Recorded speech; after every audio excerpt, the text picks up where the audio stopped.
Hi guys, and welcome to my third and final video in kind of my roundup of 2018 best of beauty videos. My first video, if you've missed these, was talking about all of the new products that I tried this year, both new products that were launched and also just new to me type of products. And then my second video was kind of going through old favorites, so things that I continue to reach for, continue to love, and I think it's important to talk not only about the new stuff, but about the things that are in our collections that we just love and reach for because they're just fantastic products. This third video is a little different. I decided to give out some awards. I have some categories, some things I thought of last year, so if you're curious at all about how I gave these awards out last year, I will link that video down below. I've chosen to keep the same categories. I didn't think of any new ones that I wanted, so I'm going to kind of go through and give some awards for different things. So that's vague enough, right? Let's just get into it. My first award category is something that I'm calling my Beauty Game Changer Award. So my Beauty Routine Game Changer Award is that product that has really changed my routine. It's something that has caused me to apply and do my makeup differently. And that is not necessarily one particular product, but it is liquid highlighters in general. So I have 4 here, and they're actually all from the drugstore. Some of my favorite liquid highlighters this year have all been from the drugstore. So in my Best of Beauty for new products, you saw me talk about my Mega Halo from Wet n Wild. I still love this product, but I have a few others that I've also enjoyed. One in particular from JCat Beauty. This is more of a light goldeny pearl color. This is the shade White Goddess. I also have really enjoyed the formula of the Makeup Revolution ones. This is the shade Starlight. It's more of a silvery pink highlight. And then for those of you guys who might not feel like you're going to get through a full huge jar of a product like this before you use them up or before it goes bad, I got a little set from AOA Studio, and it's so teeny tiny, but this is their Baby Glow Illuminating Drops. Super Glow is the shade that I have here, and this one's a little bit more pinky toned as you kind of see them all side by side from each other. So I really have enjoyed this as a more natural highlighter on days where I'm not wearing foundation. Maybe I'm just putting on some concealer, on some mascara, and a little bit of makeup. I find that these liquid highlighters just blend into my skin and just give me a natural, healthy glow. And I found that the liquid highlighters versus even the cream highlighters have a tendency to disturb my makeup less when I'm wearing them over foundations, which seems a little odd. You would assume that because it's more liquidy, it would disturb your maybe liquid foundation more, and ironically I found that the creams, I think because they're a little stiffer, have a tendency to perhaps move around my foundation more than a liquid where I'm just tapping on and kind of lightly blending out with my finger.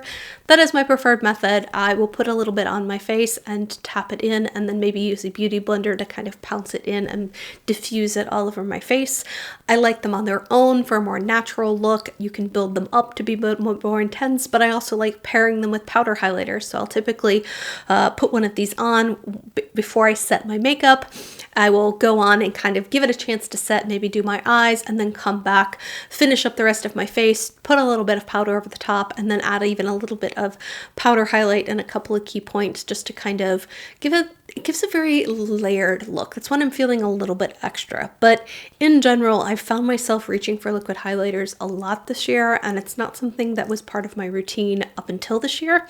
And I've really enjoyed the formulas that have come out, particularly at the drugstore, because I think it is a great affordable way to play around with a new product that I think you don't need to reach into a high-end place in order to find a stellar product. The next award I'm going to give out for is what I'm calling the most innovative product. And I really had to think about this because I feel like product innovation is something that's kind of slowing down. I feel like we're getting a lot of new products, but I think we're seeing less new things out there in terms of like new makeup products that are really significantly different from things that have already been out of the market. But the product that really, I think, was incredibly innovative and really thoughtful and really did shake up the market, and I fully anticipate we're going to start seeing a ton of dupes for this year, is the Tatcha, the Silk Canvas Primer. Now, I know this is really pricey. I think we're already starting to see dupes out there, and I fully anticipate we will find drugstore dupes. There's one from e.l.f. that I'm really interested in testing. I think we're going to start seeing other brands kind of mimicking what Tatcha has done here. But why I think this is such an innovative product is it is a primer that does a lot of different things, and I'm going to be referencing their website because I do feel like it does a really great job of summarizing what this product does and why it's different. It was actually a product, and I'm kicking myself that I threw away the little insert that came when I bought it, but it's a product that was kind of got its inspiration from the geishas in Japan. And because they were wearing very heavy makeup, very detailed applied makeup, they were trying to find something to protect their skin.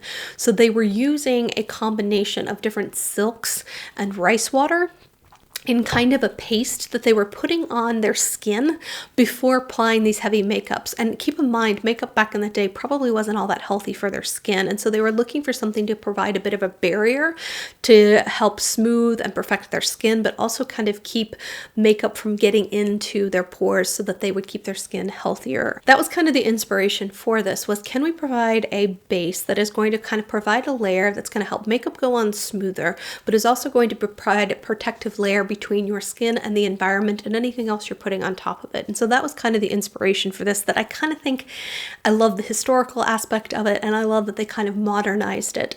There is silk in here, so pulling from what the geishas would have used. So the silk extracts they're claiming are going to blur. I definitely have noticed that when I use this.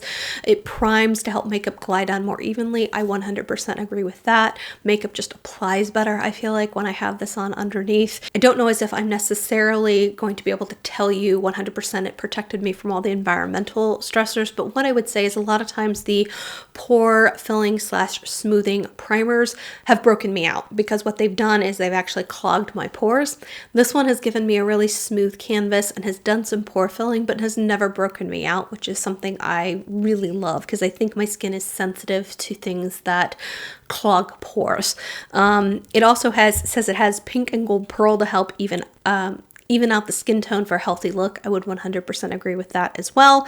And it actually has anti-aging in it. It says it's a trinity of Japanese superfoods, green tea, rice, and algae. So there's actually some skincare anti-aging benefits to this primer as well. I think what we're going to see this year is we're going to see dupes in terms of the feel of this, and as far as what it does underneath makeup.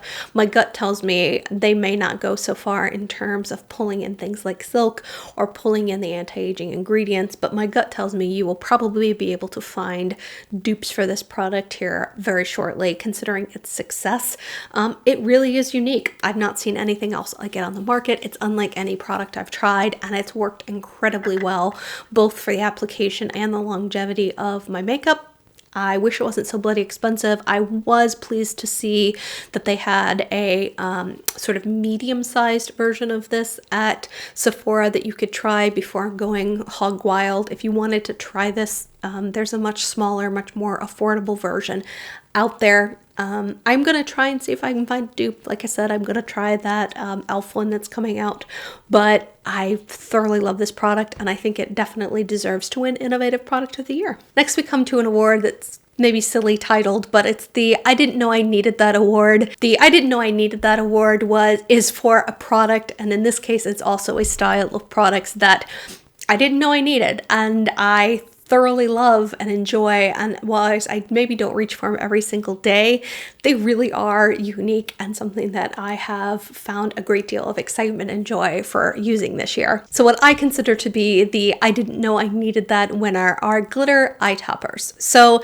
these are products that are meant to go over top of other eyeshadows that are going to add a glittery top coat, and this can be either large chunky glitter, things like we find in the Stila Glitter and Glows, things that are going to give you that easy to apply, true chunky large piece glitter, down to things like the Hourglass scattered light eyeshadows that are going to add more of a micro shimmer that is much more finely milled.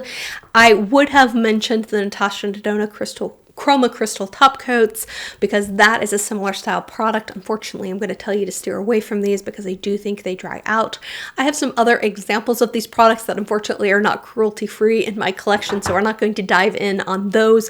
But what I found is this idea of adding a little bit of glitter to the tops of my eyeshadow looks is just, it's something I really didn't think I needed. It's something that I didn't really think I was going to use or want to use on a regular basis, and what I found is that it's just something that's so much fun. And whereas I'm not wearing, you know, Stila glitter out to a work event, I'm certainly playing around with glitters and glitter toppers in a way that I never have before. So that is a category of makeup that I've just thoroughly enjoyed this year.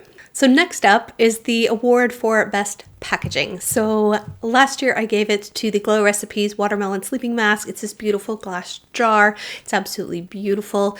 This year I was looking through my makeup and kind of pulling in products, and I considered the Besame Snow White collection because I love the vintage packaging they did for that. But I think the product that actually I think has some of the prettiest packaging, and the thing that I just, every time I look at it, I'm like, oh, that's so pretty. And this is obviously subjective, but it's the Fenty Beauty Stunna Lip Paints. I just have one shade. It's the mauve shade Uncuffed that was released later this year. It's a beautiful product. I feel like it looks like those Christian Louboutin nail polishes and lip glosses that he's put out that are just like obnoxiously expensive. I think it's like $80 for a nail polish. It has this gorgeous glass base to it. It's got this metallic silver top to it. It says Fenty down the side. It looks and feels super luxurious. Like you would swear, at least as I look at it, that it looks like something that would be high-end from Dior or Chanel. And it's not. It's from Fenty. And although Fenty is not drugstore, it's still, I think in my mind, as I look at the price points for this, reasonably priced. It's not in the $30 range. I want to say this is $24. So I just think the packaging on this is beautiful. I have yet to put it in a drawer. It just has been sitting out on the counter, on my makeup counter off to the side, because I just enjoy looking at it, and I think the bottle is absolutely stunning. Ah, yes, I get it now. Stunna Lip Paint. Next up is my award for better than high end. So I look at makeup through the lens of, is it good or not? I don't really sit here and say, well, it's good for drugstore or it's good for high end. I kind of look at makeup and think either it performs or it doesn't. But the things that get me really excited are the products that perform every bit as good as something that is incredibly expensive, but for a much more affordable price. And there are great examples of that at the drugstore, and there's great examples of that from independent brands. But when I look back at the makeup that I've loved this year and the products that have absolutely impressed me the most at a really affordable price point, I have to give the award to Sydney Grace, and in particular her pressed eyeshadows. Her formulas on these are absolutely incredible. The mattes are pigmented but don't blend away. I feel like that's a very hard thing to get. I feel like she does matte eyeshadows better than anyone else out on the market. Anastasia, Makeup Geek, ColourPop, you name it. I feel like she does it better than any of them. And then I love her foiled and her shimmer eyeshadows as well. Those formulas are incredible. I think she's getting a little bit more attention here on YouTube than she has in past years, but I still feel like she has a whole host of people out here who have yet to try her products. And for as affordable as her eyeshadow pans are, as an independent brand who's formulating and doing this all herself with a small team of people out in California, I'm continually amazed by what she puts out. She did just put out her first eyeshadow palette, which I do have. I am in the process of playing around with that now. I do intend to do a review on that one here at some point in the future.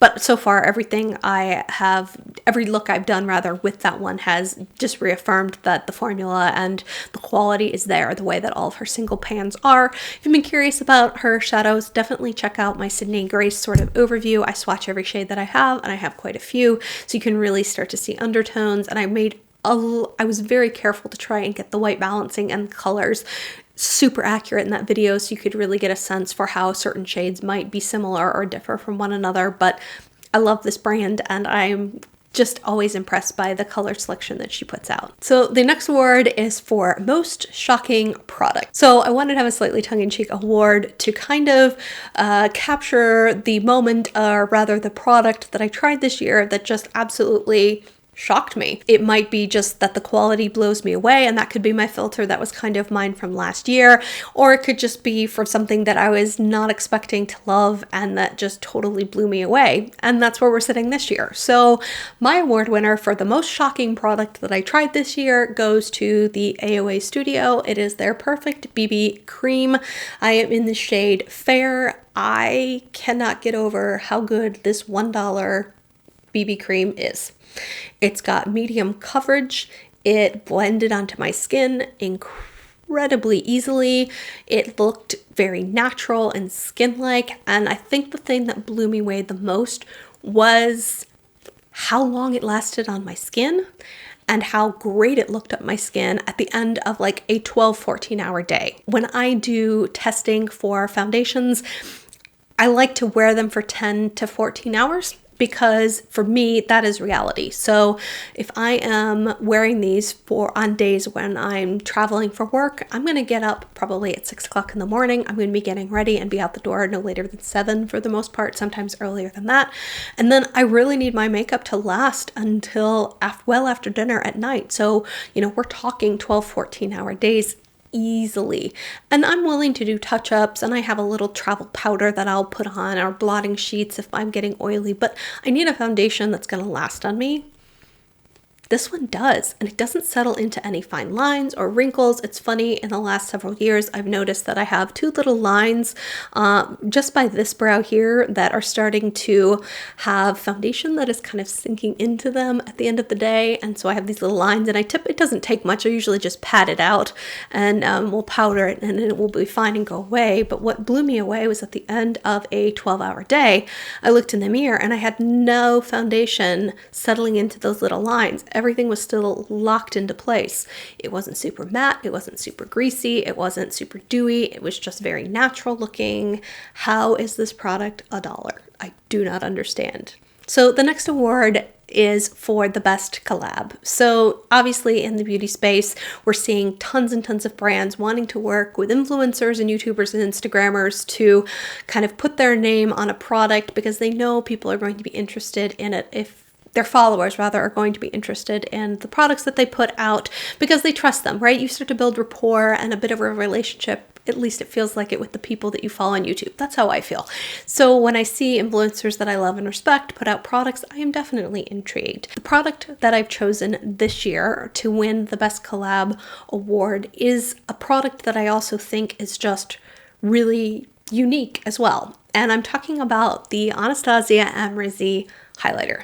So when I first saw that she was launching a single shade highlighter and the pictures look slightly gold, I thought, well, that's beautiful, but I won't be able to wear it. That's really meant for somebody more along the lines of Amrezy's skin tone, which is much tanner and much deeper than my fair pasty face. I have been shocked at how fantastic this highlighter looks on just about everyone. It's not too dark for me. There is very little base color in here. Instead, you have this gorgeous baked gelée texture that is incredibly smooth, that does not emphasize texture, that just goes onto the skin and just, I don't know, it's like there's no base color to it. You're just getting shine. That's finally what caused me to tip over about halfway through the year and actually purchase this, because I kept seeing people who were fair skinned say, oh, I can even wear this highlighter, and it's almost like it has no base color to it. So kudos to Anastasia for helping to formulate a product and working with Amrezy to launch a product that works for just about every skin tone out there. I don't know as if I would have said that doing that with a highlighter was possible, and I've just been proved wrong. I think it is absolutely gorgeous.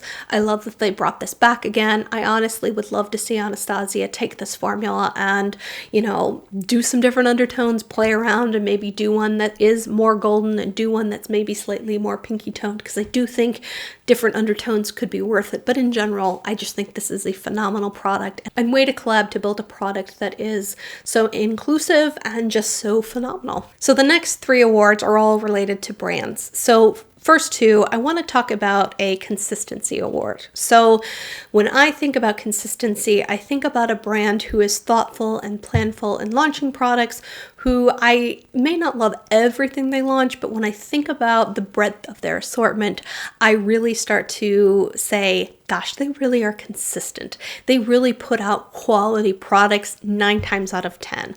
And potential, if I don't like something, it may be to do with my skin tone or perhaps my skin texture, but in general, they're very thoughtful and they just launch quality products. So I'm going to give out 2 awards. The first is for Drugstore, and then the second is for high-end.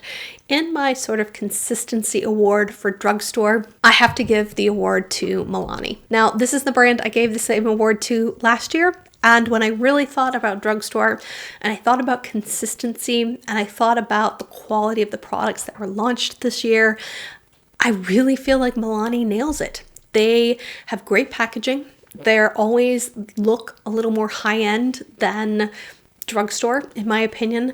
And then the products that they launch, not all of them are perfect or flawless, but the majority of products are just great, be it their powders or their blushes or their highlighters or their contour sticks.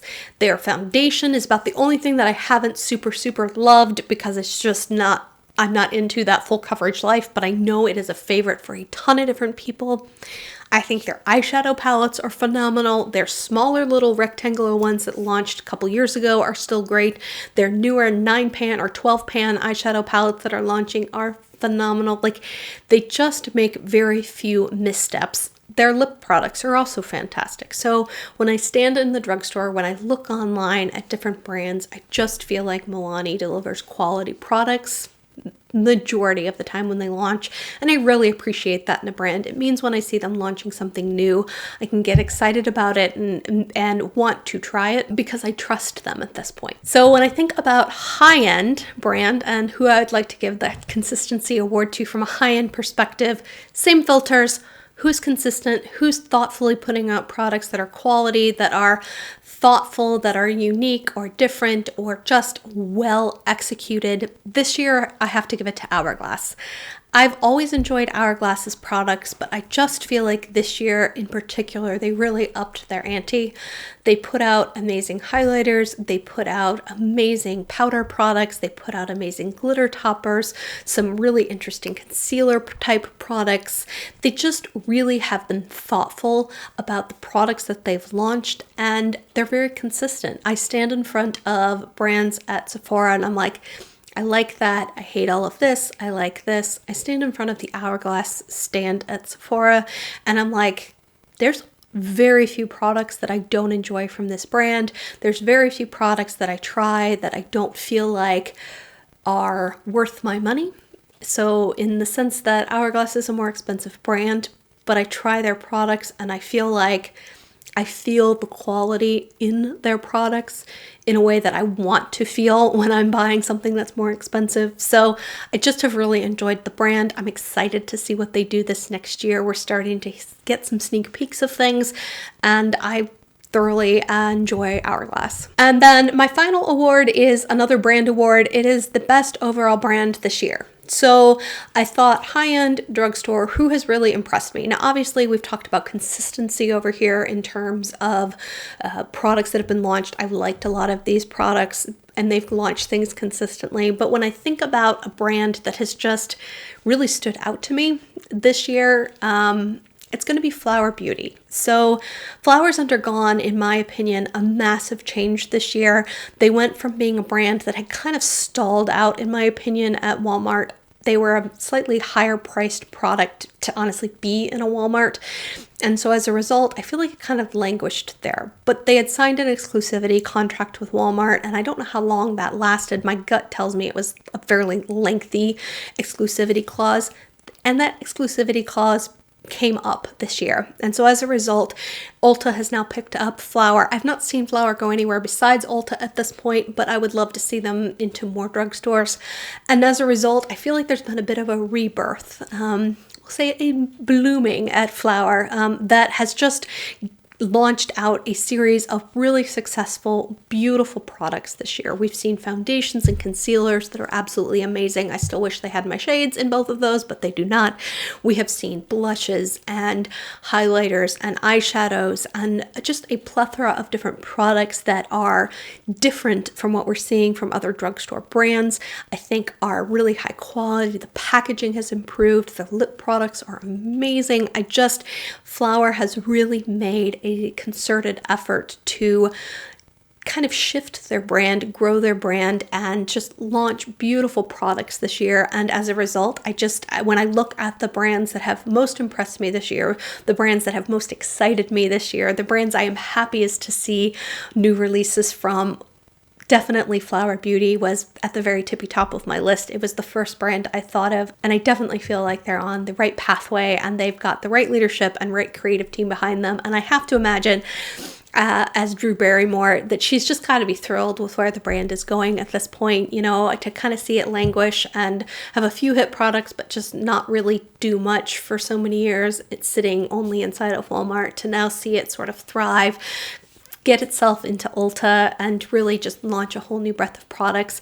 I feel like we've seen an energy and an excitement even from Drew Barrymore that was lacking in the last several years, and I think she's personally very excited to grow this brand. And so that is my winner for the best brand of the year. All right, guys, so that wraps us up for all 3 of my Best of Beauty 2018 videos. I hope you guys have enjoyed these 3 videos, and like I've said in past videos, let's chatter down below. Who is the best brand that you've loved this year?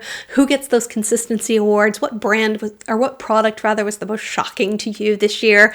You can take that from a shockingly bad or shockingly good perspective too. Would love to know what some of your award winners would have been in these categories. I hope you guys are having an awesome week. Look forward to chatting with you soon. Bye.